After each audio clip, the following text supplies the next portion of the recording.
नमस्कार, बहुत स्वागत है आप सभी का। आप देख रहे हैं न्यूज इंडिया और आपके साथ मैं हूं मनीषा शर्मा। सबसे पहले बात हरियाणा के नूंह की करते हैं, जहां एक बार फिर से उपद्रवियों ने हिंसा की चिंगारी लगा दी है। पहले विवाद, फिर मारपीट और सबसे बाद में दो गांव के बीच में पथराव हुआ। इस तरह उपद्रवियों ने नूंह में हिंसा फैलाने की पूरी प्लानिंग की थी। इसी दौरान कई वाहनों को भी उपद्रवियों ने फूंक दिया, आग के हवाले कर दिया, दुकानों को भी आग लगा दी। लेकिन सड़क पर उपद्रवियों का आतंक ज्यादा देर तक चल नहीं पाया। पुलिस की एक्टिवनेस और मुस्तैदी ने एक बार फिर से नूंह जिले को जलने से बचा लिया। ये रिपोर्ट देखिए। Is a leader, is a good leader only when he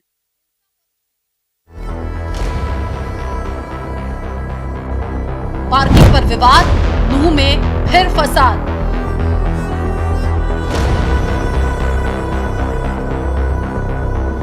वाहनों को फूंका, इलाके में फैला दंगा, मचाया उत्पात, जमकर काटा बवाल।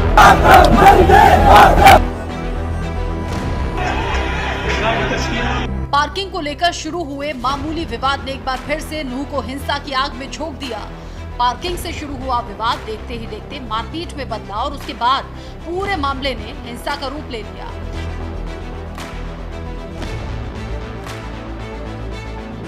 दिल्ली अलवर रोड पर दो युवकों के बीच में शुरू हुई बहस धीरे धीरे भीड़ में बदली और फिर बाद में दो गांव वालों के बीच की लड़ाई बन गई।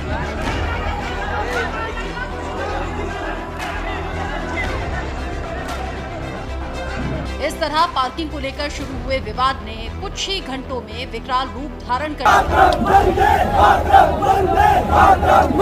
दोनों गांव के लोग सड़क पर उतरकर एक दूसरे पर पत्थरबाजी करने लगे, जिससे मामला बिगड़ता ही चला गया।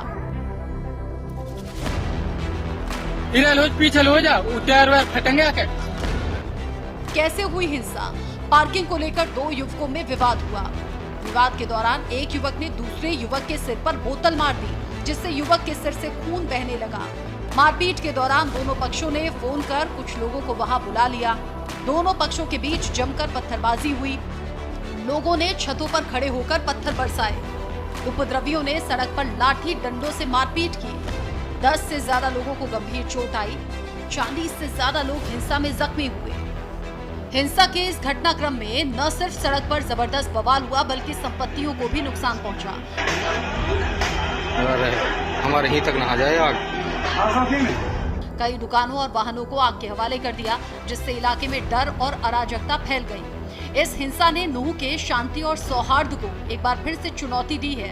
वीडियो में देखा जा सकता है कि हिंसा के दौरान भीड़ ने एक पंक्चर की दुकान को भी आग के हवाले कर दिया। इसी पंक्चर की दुकान के पास एक चाय की दुकान में भी उपद्रवियों ने जमकर तोड़फोड़ की।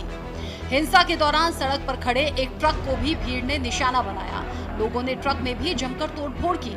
इसके साथ ही पास में खड़ी एक बाइक को भी उपद्रवियों ने फूंक डाला। पुलिस सूत्रों के मुताबिक दोनों युवक अलग अलग समुदाय से थे, इसीलिए मामले को कम्युनल एंगल देने की कोशिश की गई, जिसे पुलिस ने समय रहते नाकाम कर दिया। 4 बजे के आसपास जो है दो लड़कों का आपस में जो है रोड पर साइड देने को लेकर के झगड़ा हुआ है, जिसको झगड़े को जो है दो लड़कों से बाद में वो बात बढ़ते बढ़ते उसमें दोनों पक्षों से जो है 4-4, 5-5 लड़के वहाँ मौके पे आ गए और वहाँ मारपीट भी हुई है। और उसके बाद जो है ये जो गांव का अड्डा है वहाँ पर काफ़ी संख्या में भीड़ एकत्रित हो गई और उसमें कुछ शरारती तत्वों द्वारा जो है शांति व्यवस्था को बिगाड़ने की कोशिश की गई। लेकिन क्योंकि समय रहते पुलिस जो है वहाँ मौके पहुँच गई थी, SHO और पुलिस बल पूरा वहाँ मौके पहुँच गया था और स्थिति को बिगड़ने से पहले वहाँ नियंत्रण में कर गया है। और बाकी जो है यहाँ कोशिश की गई थी स्थिति को खराब करने की, लेकिन जैसा मैंने बताया पुलिस द्वारा मौके पर तुरंत पहुँच गई और दोनों पक्षों को जो है शांत कराया गया। हिंसा के बाद पुलिस ने इलाके में शांति व्यवस्था बनाए रखने के लिए मौके पर भारी संख्या में पुलिस बल तैनात किया है। DSP लेवल के अधिकारियों को इलाके में तैनात किया गया है, जिससे अगर फिर से हिंसा फैलती है तो उसे तुरंत काबू किया जा सके।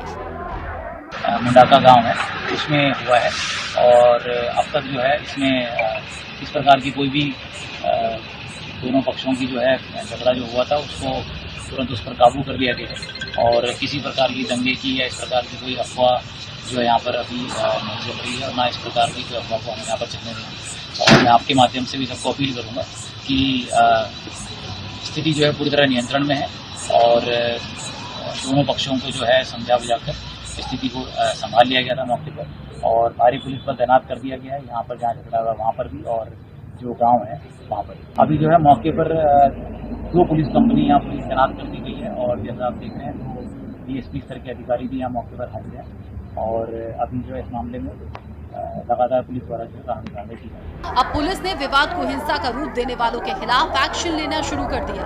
वीडियो के आधार पर लोगों की पहचान कर नूह पुलिस जगह जगह दबिश दे रही है, जिससे हिंसा में शामिल लोगों को जल्द से जल्द सलाखों के पीछे पहुंचाया जा सके।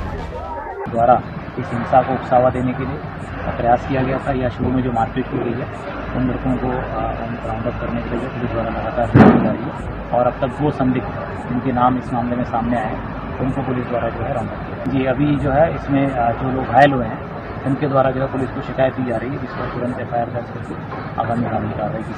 इलाके में शांति व्यवस्था न बिगड़े, इसको ध्यान में रखते हुए पुलिस अधिकारी पीस कमेटियों की भी मदद ले रहे हैं। इलाके में मौजूद पीस कमेटियों ने पुलिस को आश्वासन दिया है कि वो इलाके में शांति व्यवस्था बनाए रखने में पुलिस की मदद करेंगे, साथ ही हिंसा फैलाने वाले लोगों को भी ढूंढने में मदद करेंगे। हालांकि पुलिस अपने स्तर पर आरोपियों को पकड़ने की पूरी कोशिश कर रही है। जो पीस कमेटी है उसको उनके सदस्यों द्वारा जो है पुलिस और प्रशासन के साथ जो है बैठ करके बात की गई है ताकि आज तो अफवाह ना फैले और दूसरा जो आम जन है उनको किसी प्रकार की असुविधा ना हो और जो शरारती तत्व हैं या जिन्होंने मारपीट करी है उनके खिलाफ सख्त से सख्त कार्रवाई की जाए। पीस कमेटी द्वारा भी ये कहा गया है और जो गांव है उनके साथ बैठ करके दोनों गाँव जो है उनके बीच में किसी प्रकार का मतभेद आगे ना बढ़े उसके लिए पीस कमेटी ने आश्वासन दिया है कि वो प्रयास करेगी। ऐसा नहीं है कि नूह पहली बार हिंसा की आग में जला है, इससे पहले भी कई बार उपद्रवियों ने नूह को हिंसा की आग में झोंका है। कब हिंसा की आग में जला नूह? अगस्त 2023 नल्हड़ शिव मंदिर से निकली शोभा यात्रा के दौरान आगजनी हुई। मेडिकल चौक पर यात्रा के दौरान कार और बस पर पथराव हुआ, कई राउंड फायरिंग की गई। इसी तरह 2020 और 2019 में भी नूह को जलाने की कोशिश हुई, लेकिन उस समय पर मुस्तैद नूह पुलिस ने हालात को कुछ ही घंटों में काबू कर पूरे नूह को जलने से बचा लिया था। इस बार भी पुलिस की मुस्तैदी काम आई और हिंसा शुरू होते ही मोर्चा संभाला और हिंसा को कंट्रोल किया।